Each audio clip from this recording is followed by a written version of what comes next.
अस्सलाम वालेकुम और सुप्रभात बच्चों। कैसे हैं आप सब। मैं मिसेस तबस्सुम, हिंदी टीचर, कक्षा 5 की इस हिंदी क्लास में आप सभी का स्वागत करती हूँ। हमारी हिंदी पाठ्य पुस्तक का नाम नूतन सरल हिंदी माला भाग 5 है।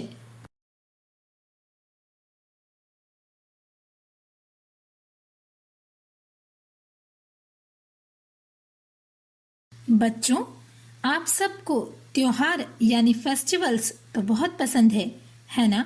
हाँ बच्चों, त्योहार तो हम सबको बहुत पसंद होते हैं। हमारे देश में तो बहुत सारे उत्सव और त्योहार मिलजुल कर मनाए जाते हैं। बच्चों, क्या आप सबको अलग अलग राज्य से संबंधित उनके मुख्य त्योहार पता है?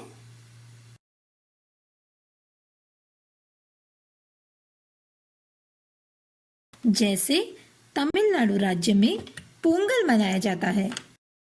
असम राज्य में बिहू यह मुख्य त्योहार मनाया जाता है। जम्मू कश्मीर का मुख्य त्योहार है ईद उल अधा और ईद उल फित्र। झारखंड राज्य का मुख्य त्योहार है होली। और पंजाब राज्य में बैसाखी यह मुख्य त्योहार बड़े ही उत्साह और धूमधाम से मनाया जाता है। वैसे ही केरल राज्य में प्रमुख त्योहार मनाया जाता है ओणम। तो बच्चों, आज हम केरल के इसी प्रमुख त्योहार ओणम के बारे में पढ़ेंगे।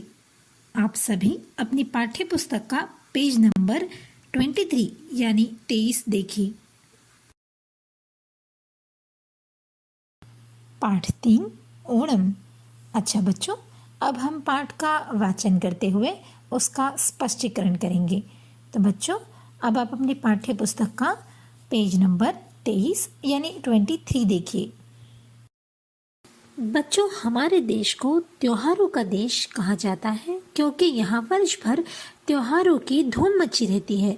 क्योंकि अलग अलग राज्य और प्रांतों से जुड़े त्योहार हमारे देश में बड़ी ही खुशी के साथ और मिलजुल कर मनाए जाते हैं और यह सारे त्योहार हमारे जीवन में नई चेतना यानी एक नया प्राण और उत्साह भर देती है और हम सब एक होकर ये त्योहार मनाते हैं। इसी तरह दक्षिण भारत यानी साउथ इंडिया का एक राज्य है केरल और वहाँ का विशेष त्योहार यानी स्पेशल फेस्टिवल है ओणम। वर्षा के मौसम में जब 3 माह यानी महीने की भारी वर्षा के बाद आकाश स्वच्छ और चमकीला हो जाता है, तालाबों, झीलों, नदियों और झरनों में जल यानी पानी की बहुतायत जिसे हम इंग्लिश में कहेंगे एक्सेस यानी अधिकता हो जाती है, तब कमल और लिली जैसे फूल खिलकर यहाँ के सौंदर्य यानी ब्यूटी को बढ़ा देते हैं और फसलें पककर तैयार हो जाती है। और यही समय होता है जब केरल वासी फसलों को काट कर घर ले आते हैं और खुशियाँ मनाते हुए ओणम का त्योहार मनाते हैं। यह त्योहार श्रावण मास यानी सावन के महीने में मनाया जाता है। सावन का महीना मीन्स अगस्त। और इस मास या महीने को मलयालम भाषा में चिंगमासम भी कहते हैं। हर एक त्योहार के साथ कोई न कोई कथा या कहानी जुड़ी होती है। ओणम के साथ भी राजा महाबली की पौराणिक यानी पुरानी, जिसे हम इंग्लिश में एशियन स्टोरी भी कह सकते हैं, वह जुड़ी है, जिसे हम अभी सुनेंगे और इससे आपको ओणम के त्योहार की शुरुआत कैसे हुई इसका ज्ञान होगा। प्राचीन काल में महाबली नाम के राजा केरल में राज्य करते थे। प्राचीन काल यानी बहुत ही पुराना समय, या जिसे हम इंग्लिश में एशियन टाइम भी कह सकते हैं। तब महाबली नाम के राजा केरल राज्य में क्या करते थे? राज्य करते थे या वहाँ के राजा थे।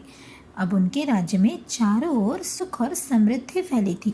महाबली अत्यंत पराक्रमी थे, यानी उनके राज्य में चारों ओर सुख था, समृद्धि थी, कहीं कोई किसी चीज़ की कमी नहीं थी। क्योंकि महाबली जो है बहुत पराक्रमी थी, अत्यंत यानी बहुत पराक्रमी यानी ब्रेव थी। उन्होंने अपने पराक्रम से पृथ्वी और पाताल लोक का स्वामी बनने के बाद आकाश की ओर अधिकार बढ़ाना प्रारंभ किया। यानी उन्होंने अपना राज्य कहाँ कहाँ जो है प्रस्थापित किया था, तो पृथ्वी यानी आकाश पर, और पाताल लोक यानी जिसे हम इंग्लिश में अंडरवर्ल्ड कह सकते हैं या बिलो द अर्थ कह सकते हैं, यानी पृथ्वी के नीचे का लोक। अब पृथ्वी और पाताल दोनों का स्वामी बनने के बाद यानी राजा बनने के बाद अब राजा महाबली आकाश पर भी अपना राज्य प्रस्थापित करना चाहते थे। देवराज इंद्र की प्रार्थना पर भगवान विष्णु ने वामन रूप धारण कर महाबली से दान में संपूर्ण पृथ्वी और आकाश मांग लिया तथा महाबली को पाताल लोक भेज दिया। यानी देवराज इंद्र की प्रार्थना, यानी क्यों, तो देवराज इंद्र का राज्य आकाश पर था और उन्हें अब ये डर सताने लगा कि कहीं उनका राज्य राजा महाबली न ले ले, इसीलिए उन्होंने प्रार्थना की। किससे की, तो भगवान विष्णु से की। क्यों, कि सहायता के लिए, मदद के लिए। अब भगवान विष्णु ने जो है देवराज इंद्र की सहायता करने के लिए वामन रूप धारण किया।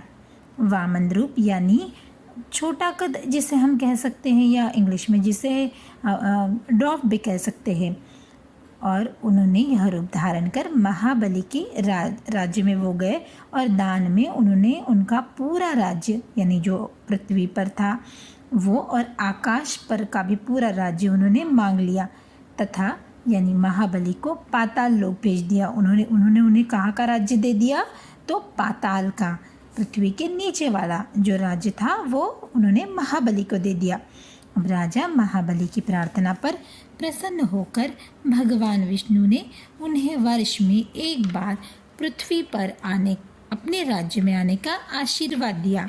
यह आशीर्वाद देने का कारण यह था कि राजा महाबली को अपने राज्य या अपनी प्रजा का मोह सताने लगा था या उनकी याद आने लगी थी, इसीलिए उन्होंने भगवान विष्णु से ये प्रार्थना करके उनसे अपने राज्य में वर्ष में एक बार आने का आशीर्वाद पा लिया।